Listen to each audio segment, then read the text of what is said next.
ঝোড়ো বাতাস আর প্রবল বর্ষণে মরুর দেশ সংযুক্ত আরব আমিরাতের দুবাইয়ে দেখা দিয়েছে আকস্মিক বন্যা, যা দেশটিতে গত ৭২ বছরের ইতিহাসে রেকর্ড। ২৪ ঘন্টারও কম সময়ে ২৫৪ মিলিমিটার বৃষ্টিপাত রেকর্ড করেছে আবহাওয়া বিভাগ। তলিয়ে গেছে দুবাইয়ের অন্যতম বিমানবন্দর, বাতিল হয়েছে শতাধিক ফ্লাইট। এদিকে উপসাগরীয় দেশ ওমানে বন্যায় প্রাণহানি বেড়ে দাঁড়িয়েছে ১৯ জনে। আরো জানাচ্ছেন লুৎফুর কবির। ঝোড়ো বাতাসের সঙ্গে ভারী বৃষ্টিপাত, সংযুক্ত আরব আমিরাতে এমন দুর্যোগপূর্ণ আবহাওয়া গত কয়েক দশকে দেখেনি দেশটির সাধারণ মানুষ। মঙ্গলবার মরুর শহর দুবাইয়ে প্রবল বর্ষণে সবকিছুকে গ্রাস করে নিতে দেখা যায়। কয়েক ঘন্টার বৃষ্টিতে আকস্মিক বন্যা দেখা দেয়।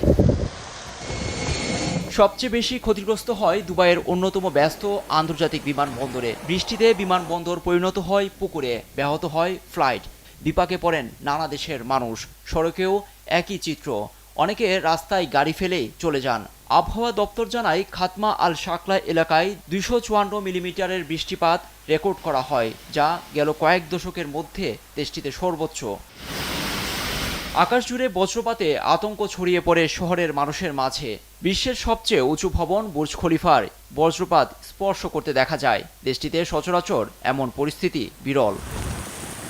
আরব উপদ্বীপের দেশে নিয়মিত বৃষ্টিপাতের অভাবে অনেক রাস্তা এবং অন্যান্য এলাকায় নিষ্কাশনের ব্যবস্থা খুব একটা সচল নয়, যার ফলে বন্যা হচ্ছে। উপসাগরীয় দেশ ওমান ও বাহরাইনেও একই পরিস্থিতি। আচমকাই বন্যায় ওমানে বেড়েছে প্রাণহানি, যদিও এর জন্য জলবায়ু পরিবর্তনকেই দায়ী করছেন বিশেষজ্ঞরা। লুৎফর কবির, নিউজ ডেস্ক, দেশ টিভি।